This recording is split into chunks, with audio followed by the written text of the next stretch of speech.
नमस्कार साथियों, स्वागत है आपका आपके अपने YouTube चैनल गांव की पाठशाला पर। आज हम व्रत से संबंधित कुछ महत्वपूर्ण प्रमेय सीखेंगे। व्रत की सामान्य जानकारी हमने पिछले वाले वीडियो में देख ली थी। अगर आपने वो वीडियो नहीं देखा है तो उसे ज़रूर देखें। उस वीडियो को आपको देखना, आपके लिए देखना इसलिए ज़रूरी है कि अगर आप उस वीडियो को नहीं देखोगे तो आपको ये पता ही नहीं लगेगा कि जब हम प्रमेय सिद्ध कर रहे होंगे और वहाँ पर तृतीय खंड पूछ लिया, व्रतखंड पूछ लिया, तो जब हम इन शब्दों का उपयोग करेंगे तो आप ये पता ही नहीं लगा पाओगे कि तृतीय खंड क्या है, व्रतखंड क्या है, परिधि क्या है, व्यास क्या है, त्रिज्या क्या है। इसलिए वो पिछले वाली वीडियो देखना आपके लिए ज़रूरी है। आज हम व्रत की महत्वपूर्ण प्रमेय जो जितने भी व्रत के चैप्टर में आपके दी हुई है वो सब सॉल्व करने का प्रयास करेंगे, सीखेंगे कि किस प्रकार से व्रत की जो महत्वपूर्ण प्रमेय हैं उनको सिद्ध करते हैं। देखिए पहले प्रमेय क्या है कि एक व्रत की अगर बराबर जीवाएं, एक व्रत की बराबर जीवाएं केंद्र पर बराबर कोण अंतरित करती है। अगर कोई व्रत है उसकी दो जीवाएं हैं जिनकी लंबाई क्या है, अगर समान है, एक व्रत है इसका केंद्र है O, इसकी दो जीवाएं हमने AB और CD मान ली, तो हम ये सिद्ध करेंगे कि जो ये जीवाएं हैं, दोनों जीवाएं जो केंद्र पर जो कोण अंतरित करती है तो इनके द्वारा बनाया गया कोण क्या रहता है, अंतरित कोण बराबर रहता है। तो देखिए किस प्रकार से सिद्ध करते हैं। अगर आप ये तरीका सीख लेते हैं कि किस प्रकार से प्रमेय को सिद्ध किया जाता है, प्रमेय हर बार एग्जाम में पूछी जाती है, इसलिए तरीका सबसे पहले लिखना होता है क्या दिया हुआ है, फिर क्या सिद्ध करना है। अगर चित्र में रचना कुछ जोड़ना घटाना हो तो फिर रचना लिखेंगे और उसके बाद उत्पत्ति से शुरू करते हैं और लास्ट में बढ़ते हुए हम सिद्ध कर देते हैं। ये इसकी स्टेप रहती है। अगर आप स्टेप के रूप में प्रमेय को लिखते हो और सीखने का प्रयास करते हो तो आपको किसी प्रकार की कोई परेशानी नहीं आएगी। तो देखिए पहली प्रमेय अपने पास कि व्रत के बराबर जीवाएं, तो क्या दिया हुआ है कि दो जीवाएं दी हुई है जो दोनों क्या है, बराबर है। तो क्या दिया हुआ है अपने लिए कि जीवा AB किसके बराबर है, AB बराबर CD। दो जीवाएं हैं AB और CD, क्या है, दोनों बराबर दी हुई है। सिद्ध क्या करना है हमें, सिद्ध क्या करना है, सिद्ध ये करना है कि जो एक केंद्र पर कोण अंतरित कर रही है तो कोण AOB और कोण COD क्या है, दोनों बराबर होने चाहिए। कोण AOB किसके बराबर होना चाहिए, कोण COD के। ये हमें क्या करना है, सिद्ध करना है। तो देखिए हम लिखेंगे उत्पत्ति, शुरुआत करते हैं। तो हम लिखेंगे त्रिभुज, दो त्रिभुज दिए हुए हैं, दो त्रिभुजों की सहायता से हम इसको क्या कर देंगे, सर्वांगसम सिद्ध कर देंगे। सर्वांगसम सिद्ध कर देते हैं तो अगर दो त्रिभुज सर्वांगसम होते हैं तो उनकी भुजाएं भी बराबर रहेगी और उनके द्वारा बनाए गए कोण भी क्या रहेंगे, बराबर। तो देखिए त्रिभुज लेते हैं हम, त्रिभुज AOB व त्रिभुज COD में दो त्रिभुज ले लिए। अब दोनों त्रिभुजों में क्या क्या बराबर रहेगा, कौन कौन सी चीजें अलग अलग रहेगी, ये हमें सीखना है, ठीक है। अब दो त्रिभुज आ गए अपने पास AOB और दूसरा त्रिभुज आ गया COD। तो देखिए त्रिभुज AOB और COD में जो AO है ये भी क्या है, व्रत की त्रिज्या, AO व्रत की त्रिज्या, और इधर भी क्या है, OC क्या है, व्रत की त्रिज्या। COB क्या है, व्रत की एक त्रिज्या है। इसी प्रकार आप देखिए AB बराबर CD, AB बराबर CD, ये क्या है, अपने लिए दिया हुआ है, ये तो दिया हुआ है, और ये क्या है, व्रत की त्रिज्या। ये क्या हो गए, व्रत की त्रिज्या। अब जिस प्रकार AO और CO व्रत की त्रिज्याएं हैं, उसी प्रकार जो OB और OD है ये भी क्या है, व्रत की त्रिज्या ही है। तो हम लिख सकते हैं OB बराबर किसके रहेगा, OD के। क्यों बराबर रहेगा, क्योंकि ये भी क्या है, व्रत की त्रिज्या है। जब व्रत की त्रिज्या, आप जानते हो कि एक व्रत की जो त्रिज्याएं हैं उनकी सभी की लंबाई क्या रहती है, बराबर रहती है। तो हम कह सकते हैं अतः हम कह सकते हैं कि त्रिभुज AOB सर्वांगसम होगा त्रिभुज COD के। क्यों होगा साहब सर्वांगसम, किस नियम से होगा, तो भुजा नियम से ये क्या होगा, सर्वांक्षम होगा, जिसे आप ट्रिपल एस भी लिख सकते हो, यानी कि SSS नियम से ये क्या रहेगा, सर्वांक्षम होगा। अतः हम कह सकते हैं कि अगर दो त्रिभुज सर्वांक्षम हैं, अगर दो त्रिभुज सर्वांक्षम हैं तो उनके द्वारा बनाए गए कोण भी क्या रहेंगे, परस्पर समान रहेंगे। अतः हम लिख सकते हैं कि कोण AOB बराबर होगा किसके, कोण COD के। ये हमें सिद्ध करना था कि अगर दो जीवाएं जिनकी लंबाई बराबर है तो उनके द्वारा केंद्र पर अंतरित कोण भी क्या रहते हैं, बराबर रहते हैं। तो आपको ये अच्छी तरह समझ में आ गया होगा। क्या करना है, दो त्रिभुज लेने हैं, दोनों त्रिभुजों को सर्वांगसम सिद्ध करना है और सर्वांगसमता सिद्ध करने के बाद हम बता सकते हैं कि दो त्रिभुज सर्वांगसम है तो उनकी भुजाएं भी बराबर रहेगी और उनके द्वारा बनाए गए कोण भी बराबर रहेंगे।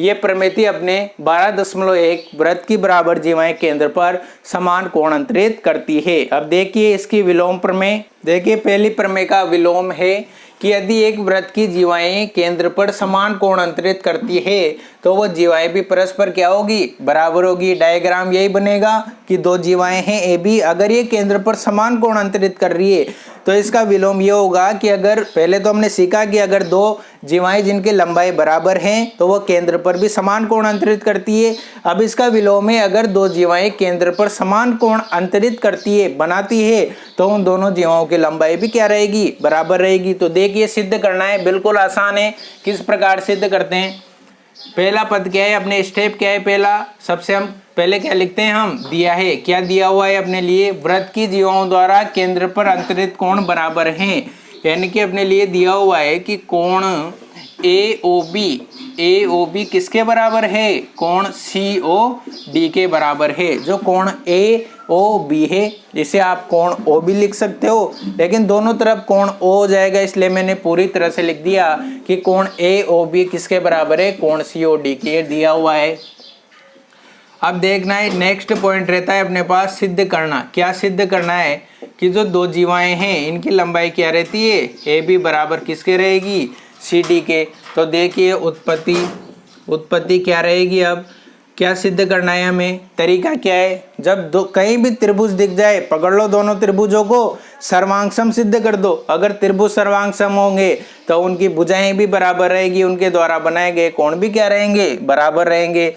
तो देखिए त्रिभुज AOB व त्रिभुज COD में दो त्रिभुज ले लिए अपन ने, AOB और COD, जो पहले वाला किया उसके जैसा ही सेम ही होगा। अब देखिए यहाँ पर AO किसके बराबर हो जाएगी, CO के। क्यों, क्योंकि ये वृत्त की क्या है, त्रिज्या, और त्रिज्या सभी एक वृत्त की पूरी त्रिज्या क्या रहती है, समान रहती है।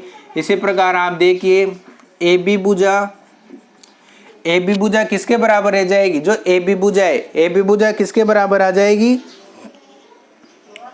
सॉरी ये तो सिद्धि करना है, AO, ये OB भुजा BO भुजा किसके बराबर हो जाएगी,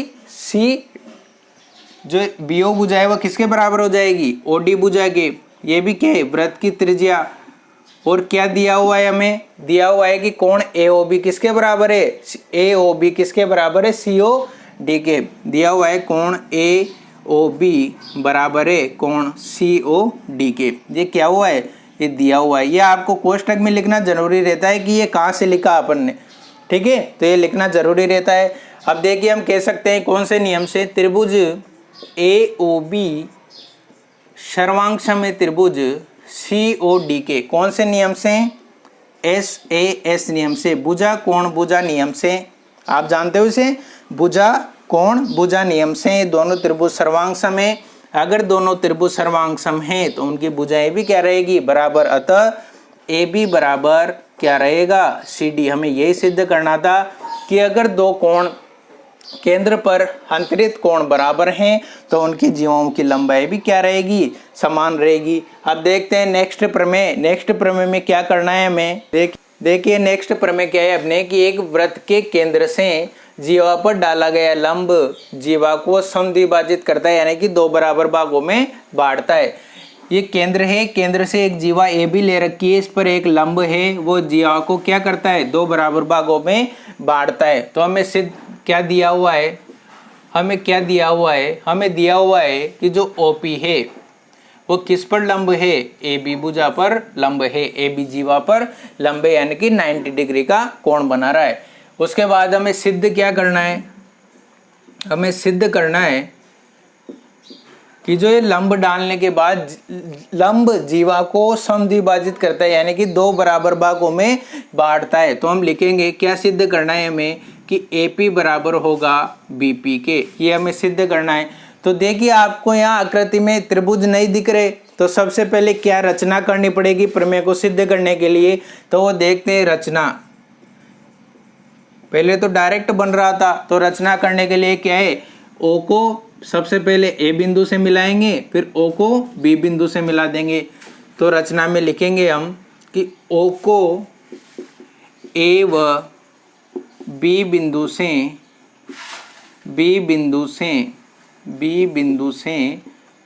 मिलाएंगे। मिलाने पर A O बिंदु को A व B बिंदु से मिलाएंगे, ये लिख दिया। अब क्या करना है, अब प्रमेय सिद्ध करने के लिए क्या आ गए अपने पास, दो त्रिभुज आ गए। दो त्रिभुज आते हैं उनको क्या कर देंगे, सर्वांग सम सिद्ध कर देंगे। तो देखिए कौन सा त्रिभुज आएगा, त्रिभुज AOP व कौन सा त्रिभुज लेना है हमें, त्रिभुज लेना है AOP तथा त्रिभुज BOP में। दो त्रिभुज दिख रहे होंगे आपको भी, AOP और BOP में दो त्रिभुज हो गए। अब इसमें देखिए क्या क्या बराबर दिया हुआ है। सबसे पहले तो वृत्त की त्रिज्या, AOB वृत्त की त्रिज्या है और BOB वृत्त की त्रिज्या है। तो हम क्या लिखेंगे कि AO बराबर है किसके, BO के। क्यों बराबर है साहब, क्योंकि ये दोनों क्या है, वृत्त की त्रिज्याएं हैं। इसके बाद देखिए जो OP भुजा है, OP भुजा दोनों त्रिभुजों में क्या आ रही है, कॉमन आ रही है। तो हम क्या लिखेंगे कि PO बराबर OP भुजा किसके बराबर रहेगी, OP भुजा के। क्यों रहेगी ये, क्योंकि ये क्या है, उभयनिष्ठ भुजा है। क्यों रहेगी ये, क्योंकि ये क्या है, उभयनिष्ठ भुजा, उभयनिष्ठ भुजा है साहब, ठीक है।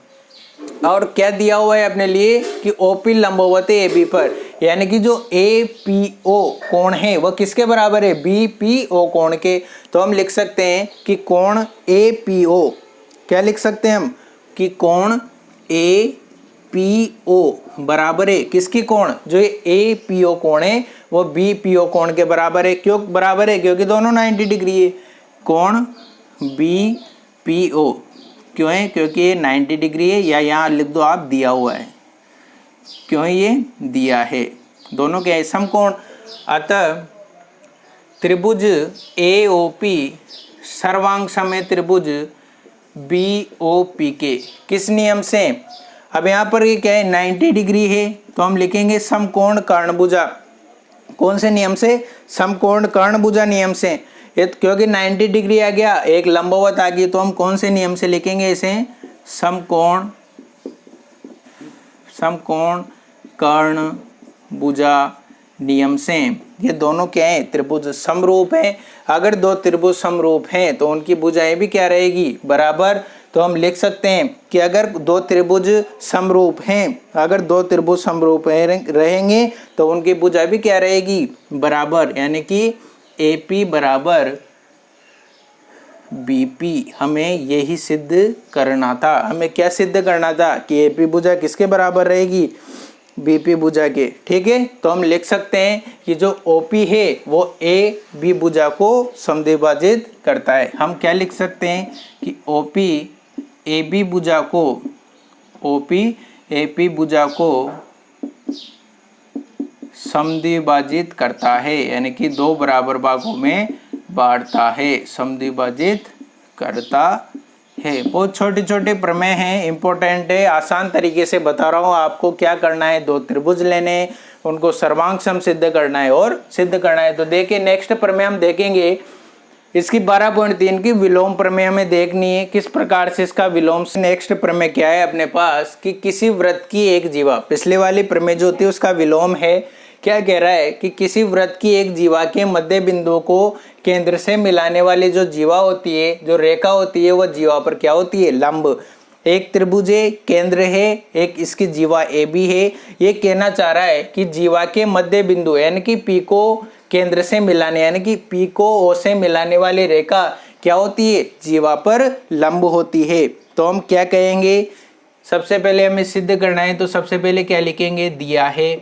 क्या दिया हुआ है अपने पास, क्या दिया हुआ है अपने पास, एक जीवा के मध्य बिंदु को केंद्र से मिलाने वाली रेखा, यानी कि रेखा दी हुई है। क्या दिया हुआ है अपने पास कि जो मध्य बिंदु को, यानी कि जो ये दोनों भुजाएं वो क्या रहेगी, बराबर।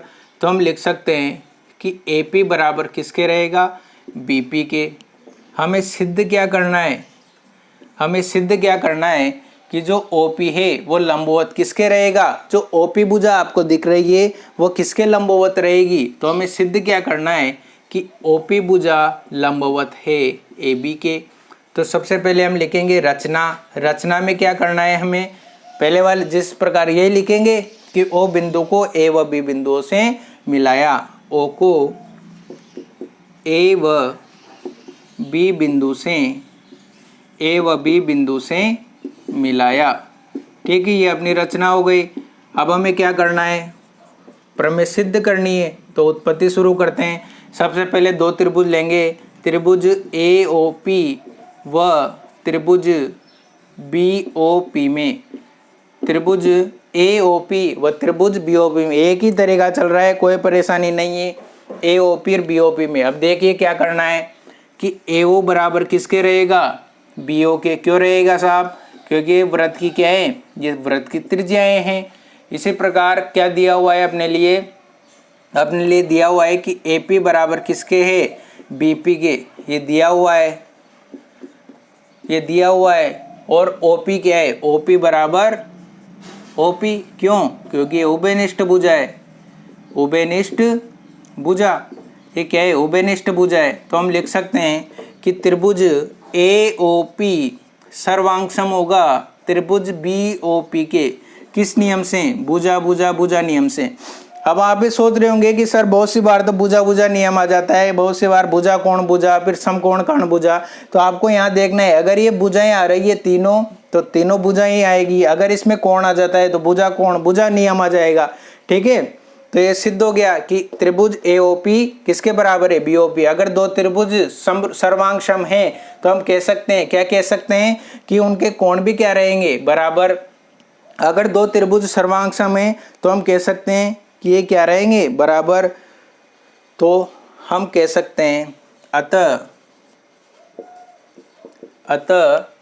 AOP, अतः हम क्या लिख सकते हैं, अतः हम लिख सकते हैं कि APO, अतः हम क्या लिख सकते हैं कि APO, A कोण AP हो बराबर होगा कोण BPO के, और कितना होगा ये 90 डिग्री। ठीक है, यही हमें क्या करना था, सिद्ध करना है। ठीक है, आ गया होगा आपके समझ में। नेक्स्ट प्रमेय देखते हैं। देखिए नेक्स्ट प्रमेय अपने पास कि वृत्त की समान जीवाएं केंद्र से समदूरस्थ होती है। नेक्स्ट प्रमेय 12.6। देखिए किस प्रकार सिद्ध करना है। एक वृत्त दे रखा है, वृत्त की दो जीवाएं समान लंबाई की AB और CD अपन ने लिए, और ये क्या है, केंद्र से समदूरस्थ है, यानी कि जो OM दूरी है वो किसके बराबर है, ON दूरी के। ये हमें क्या करना है, सिद्ध करना है। तो देखिए क्या दिया हुआ है अपने लिए, एक वृत्त की समान जीवाएं। तो क्या दिया हुआ है कि जीवाओं की लंबाई क्या है, समान। तो हम क्या लिख सकते हैं, क्या दिया हुआ है अपने लिए, अपने लिए दिया हुआ है साहब कि दो समान जीवाएं, यानी कि AB किसके बराबर है, CD के बराबर है। सिद्ध क्या करना है कि ये केंद्र से क्या रहती है, समदूरस्थ रहती है, यानी कि OM किसके बराबर होगा, ON के बराबर होगा। तो अब देखिए त्रिभुज दिख रहा है क्या, नहीं दिख रहा, तो बनाना तो पड़ेगा। तो क्या करेंगे, O बिंदु को पहले किससे मिलाएंगे, A बिंदु से, और C बिंदु को किससे मिलाएंगे, O बिंदु से। तो क्या लिखेंगे रचना में, ये दोनों क्या हैं, लंबवत हैं। तो हम क्या लिखेंगे कि O को A व C बिंदु से, A व C बिंदुओं से मिलाया। अब तो क्या करना है, मिल गए दो त्रिभुज, तो क्या लिखेंगे, उत्पत्ति शुरू करते हैं। तो कौन से त्रिभुजों में, त्रिभुज AOM कौन सा त्रिभुज लेंगे? त्रिभुज AOM और त्रिभुज CON में। तो देखिए दो त्रिभुज दिख रहे हैं आपको, AOM, त्रिभुज AOM व त्रिभुज CON में क्या करना है? अब इसमें सिद्ध क्या करना है और क्या बराबर दिख रहा है आपको बताओ, कौन कौन सी भुजा बराबर दिख रही है और कौन सी भुजा बराबर नहीं दिख रही है? तो देखिए OA भुजा किसके बराबर रहेगी? OA क्या है? वृत्त की त्रिज्याएं हैं, OA भी त्रिज्या है, OC भी त्रिज्या। तो हम क्या लिखेंगे कि OA बराबर किसके रहेगा? OC भुजा के बराबर रहेगा। OA किसके बराबर रहेगा? OC भुजा के बराबर रहेगा। और AM क्या है? AM बराबर, ये आ रहा है ना, AM बराबर CN लिख सकते हैं क्या? AM बराबर CN लिखा जा सकता है क्या? लिखा जा सकता है या नहीं लिखा जा सकता? लिखा जा सकता है। क्यों लिखा जा सकता है? क्योंकि ये क्या है, दो जीवाएं AB और CD समान है। अगर दो जीवाएं समान है तो उनका समद्विभाजक भी तो क्या रहेगा? समान। तो लिख देता हूं, समान जीवाओं के समद्विभाजक, समान जीवाओं के समद्विभाजक भी समान होंगे। और क्या दिख रहा है आपको कि कोण M कितना है? 90 डिग्री। तो कोण N भी क्या है? 90 डिग्री दिख रहा है। तीन चीजें मिल गई तो हम क्या लिख सकते हैं? अतः त्रिभुज AOM सर्वांगसम होगा त्रिभुज CON के। पूछ लिया कैसे सर्वांगसम बोल सकते हो आप? तो आप कह दोगे कि साहब हमें तो 90 डिग्री का कोण भी दिख रहा है। तो समकोण कर्ण भुजा नियम से ये क्या है? दोनों त्रिभुज सर्वांगसम है। अगर दो त्रिभुज सर्वांगसम रहते हैं तो क्या कहेंगे? अगर दो त्रिभुज सर्वांगसम है तो उनकी भुजाएं भी क्या रहेगी? बराबर रहेगी। तो हम कह सकते हैं कि OM भुजा किसके बराबर रहेगी? ON भुजा के। अतः OM भुजा किसके बराबर रहेगी? ON भुजा। अभी तक जो प्रमेय हमने सिद्ध की उनमें क्या करना है? रचना करके त्रिभुजों का निर्माण करना है और उनको क्या करना है? सर्वांगसम सिद्ध करना है। लास्ट प्रमेय देखिए, इसकी विलोम प्रमेय है। देखिए वृत्त चैप्टर की आज की लास्ट प्रमेय कि किसी वृत्त की जीवाएं केंद्र से बराबर दूरी पर हो तो वे परस्पर बराबर होती है। पहले वाले की विलोम थी कि अगर उनकी दूरी समान है तो वो जीवाएं बराबर होगी। अब क्या कह रहा है कि अगर वृत्त की जीवाएं केंद्र से बराबर दूरी पर हैं तो वे परस्पर क्या होती है? बराबर। तो क्या दिया हुआ है अपने लिए? अपने लिए दिया हुआ है कि जो ये दूरी है केंद्र से, जो इनकी दूरी है समदूरस्थ दूरी है, बराबर है। तो हमें अपने लिए क्या दिया है कि OM बराबर है किसके? NO के। OM भुजा किसके बराबर दे रखी है? OM भुजा दे रखी है अपने लिए, OM भुजा ON भुजा के बराबर दी हुई है। सिद्ध क्या करना है? सिद्ध ये करना है कि AB किसके बराबर रहेगी? CD, यानी कि AB जो जीवा है वो कौन सी जीवा के बराबर रहेगी? CD जीवा के बराबर। रचना क्या करेंगे? रचना में लिखना है कि O को A व C बिंदु से मिलाना है। मिलाएंगे, ठीक है। अब लिखेंगे उत्पत्ति। 3 पॉइंट हो गया। चौथा पॉइंट है उत्पत्ति। इसमें क्या लिखना है हमें? त्रिभुज, दो त्रिभुज दिख रहे हैं तो देखिए त्रिभुज AOMO व त्रिभुज CNO में, दो त्रिभुज दिख रहे हैं अपन को AMO और CNO में। इधर ये वाला लिया है तो इधर भी यूं ही लेंगे, ठीक है ना? ये डायरेक्शन ध्यान रखनी है आपको। तो इसमें क्या क्या बराबर दे रखा है? अपने लिए बराबर दे रखा है साहब कि OM बराबर है किसके? ON भुजा के। और क्या कह सकते हैं हम कि AO बराबर किसके रहेगा? CO के। क्यों? क्योंकि ये क्या है? त्रिज्याएं हैं वृत्त की। और ये क्या है? ये दिया हुआ है भाई, दो तो OM और ON तो दिया हुआ है अपने लिए कि ये बराबर है। AO और CO के हैं? वृत्त की त्रिज्याएं हैं। और कोण M किसके बराबर है? कोण N के। क्यों? क्योंकि ये 90 डिग्री है, लंबवत है, ये भी दिया हुआ है। तो हम कौन से नियम से लिख सकते हैं? तो हम लिख सकते हैं अतः त्रिभुज AMO सर्वांगसम होगा त्रिभुज CNO के। तो अगर ये दोनों त्रिभुज सर्वांगसम है तो हम कह सकते हैं कि AM बराबर किसके होगा साहब? CN के। AM किसके बराबर होगा, CN के। पर हमें ये थोड़ी सिद्ध करना है, हमें तो क्या सिद्ध करना है कि AB बराबर है CD के, AB बराबर है CD के। हमें तो जीवाओं की लंबाई ज्ञात करनी है। तो आप गौर से देखिए, जो AM और CN ये भी क्या है, जीवाओं के समद्विभाजक ही तो हैं। तो हम क्या लिख सकते हैं, यदि जीवाओं के समद्विभाजक यदि जीवाओं के समद्विभाजक बराबर हों तो वे जीवाएं भी